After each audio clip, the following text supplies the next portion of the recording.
할렐루야.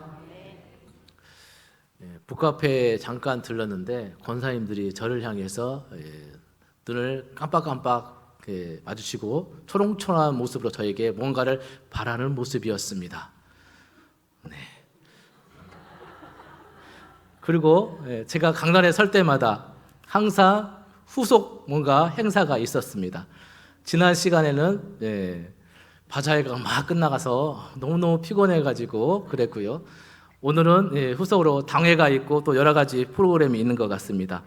그래서 제가 강단에 설 때마다 늘 부담을 가지고 있습니다. 그래서 그 부담대로 말씀을 전해보고자 합니다.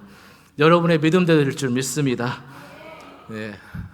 여러분, 에베소서는 크게 두 부분으로 나뉘어져 있다라고 여러분에게 말씀을 드렸죠.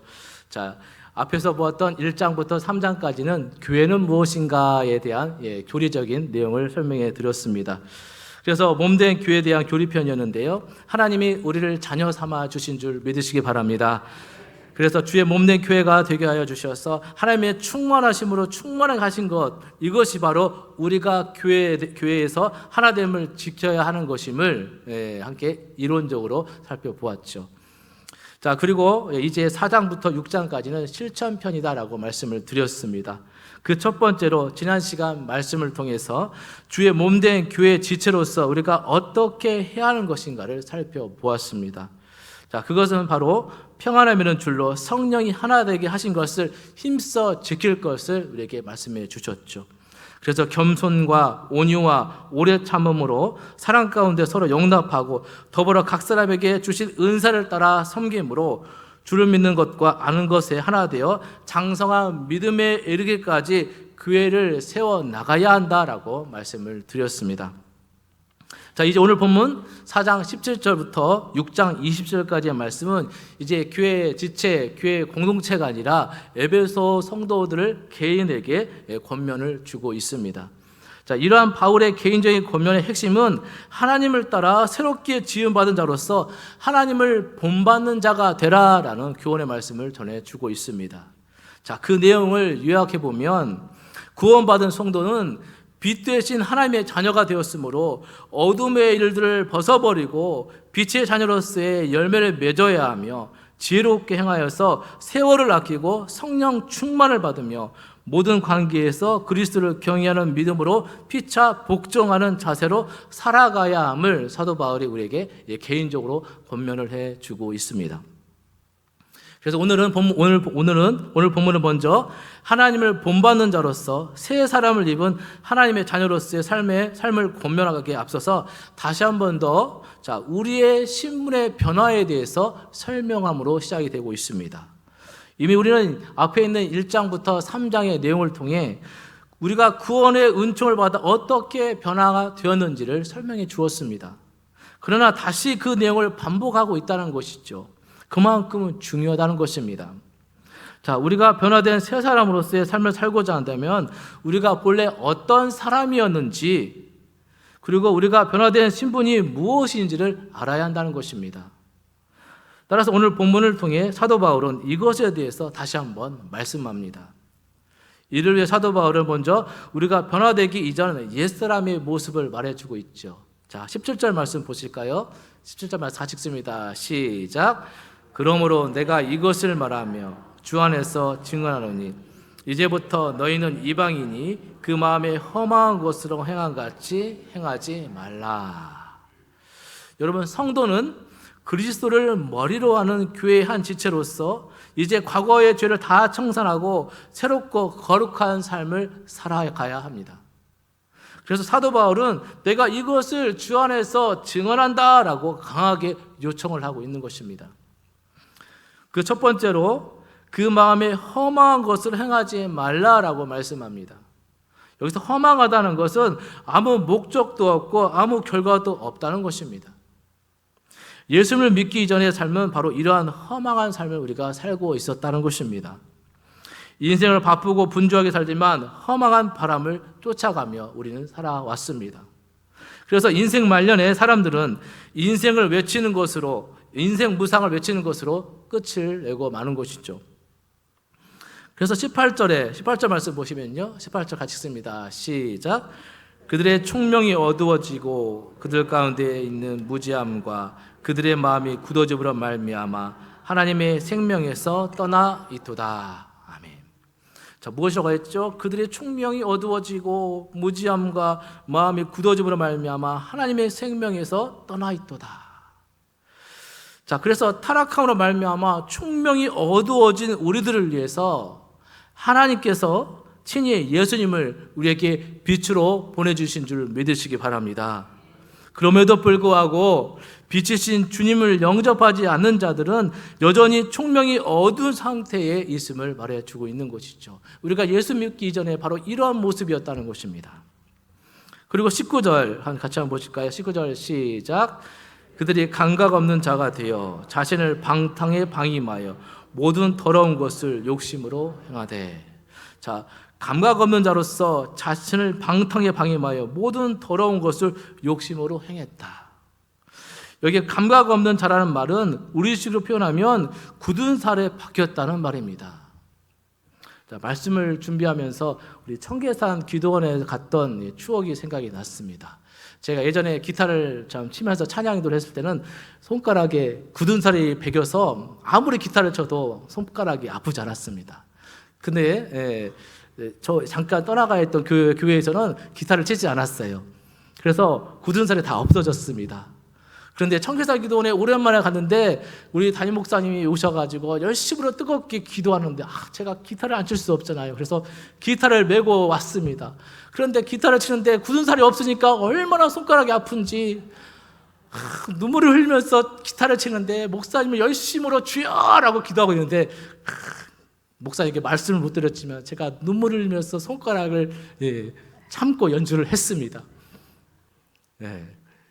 그런 것처럼 우리가 이방인이었을 때는 죄가 죄인지를 모르기 때문에 우리 안에 굳은 살에 비춰서 죄의 굳은 살이 박혀 있었기 때문에 내가 죄인지를 모르고 있었다는 것이죠. 예수님의 십자가 보혈의 은혜로 우리의 모든 굳은 살이 다 사라져 된 줄 믿으시기 바랍니다.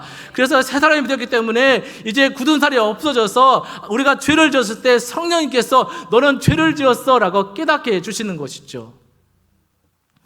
이렇게 죄에 대해서 굳은 살에 박혀 감각에 묻어지고 아픔을 느끼지 못한 상태가 바로 이방인들의 모습, 우리가 예수 믿기 이전의 모습이었다는 것입니다.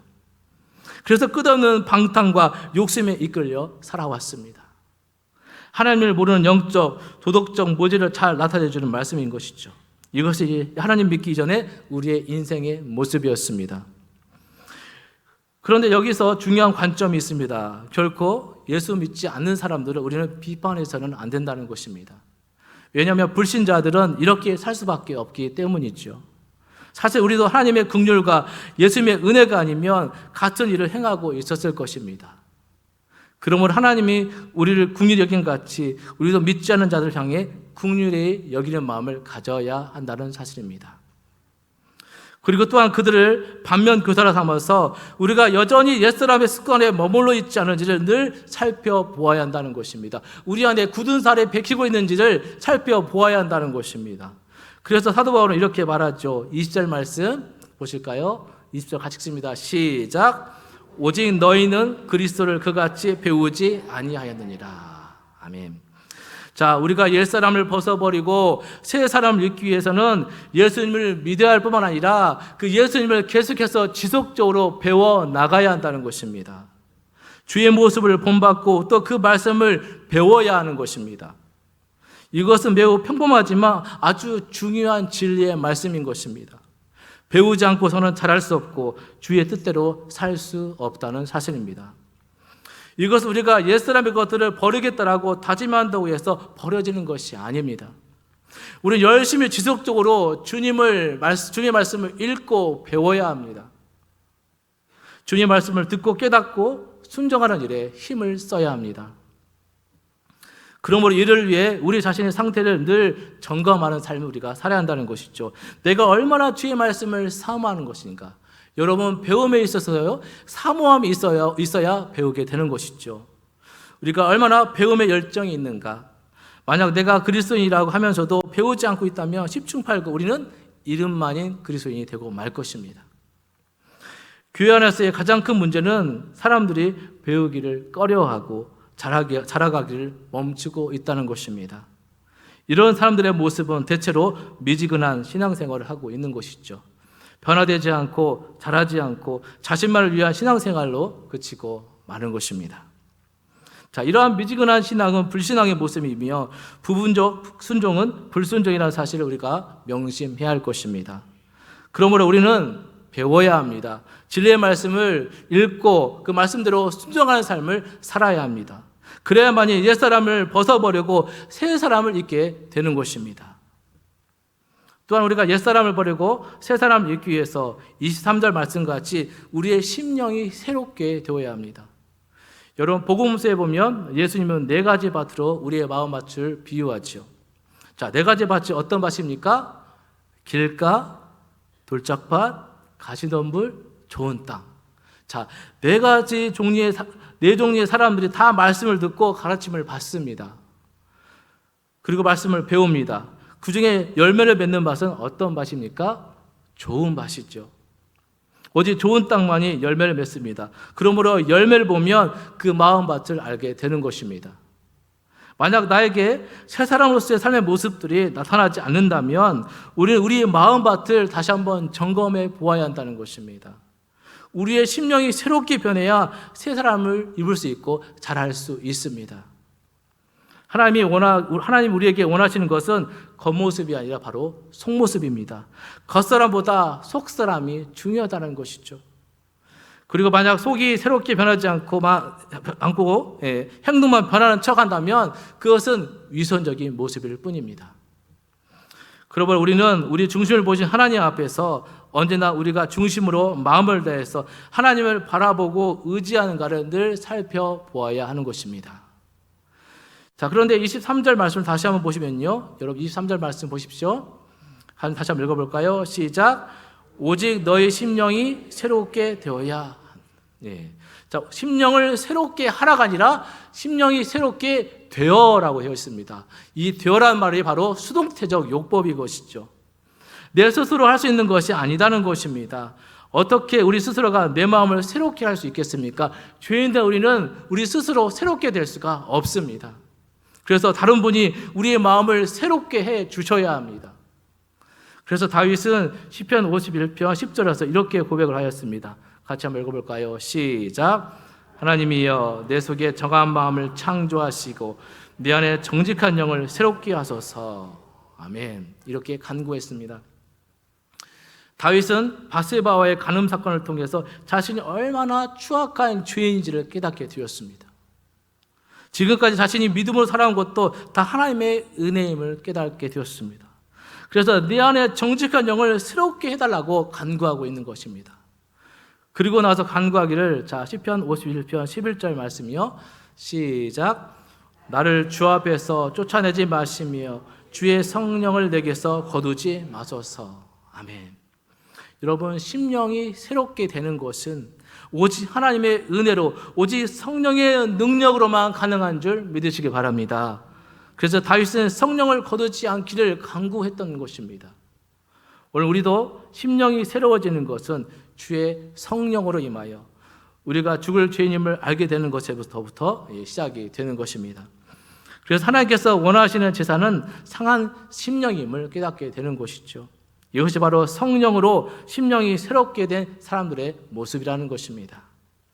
이러한 사람은 자기가 허물과 죄로 죽은 자임을 알고 썩어져가는 옛 습관을 따르는 길은 멸망의 길인 줄 알아 22절 말씀처럼 썩어져가는 구습을 따르는 옛사람을 벗어버리는 새 사람의 모습, 새로운 사람의 삶을 살아가게 되는 것입니다.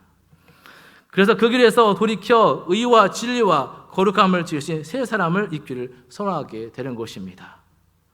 그럼 오늘 말씀을 통해 우리는 옛사람을 벗어버리고 새 사람을 입은 삶을 살아야 함을 우리에게 말씀해 주었습니다. 마음의 허망함, 총명이 어두워짐, 무지와 굳은 마음, 하나님에게서 떠나 감각 없는 자가 되어 방탕과 더러운 욕심의 삶에서 떠나 새 사람을 입어야 합니다. 이러한 변화를 우리가 어떻게 경험할 수 있습니까? 우리 인간의 노력으로도 학문으로도 경험으로도 되지 않습니다. 이 변화의 중심에는, 새롭게 되는 그 마음의 중심에는 예수 그리스도가 있는 줄 믿으시기 바랍니다.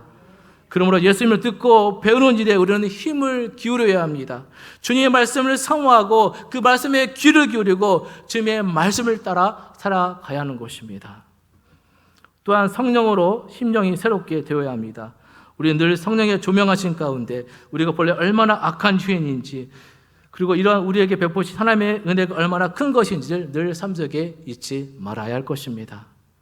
그러므로 우리는 예수 그리스도를 말미암아 성령으로 새 사람 입은 자가 되었음을 기억하시고 이제 더욱 주님을 배우기에 힘쓰시고 성령 충만함을 구하며 적극적으로 의와 진리를 따라 살아가는 복된 여러분들의 삶이 되시기를 주님의 이름으로 간절히 축원합니다.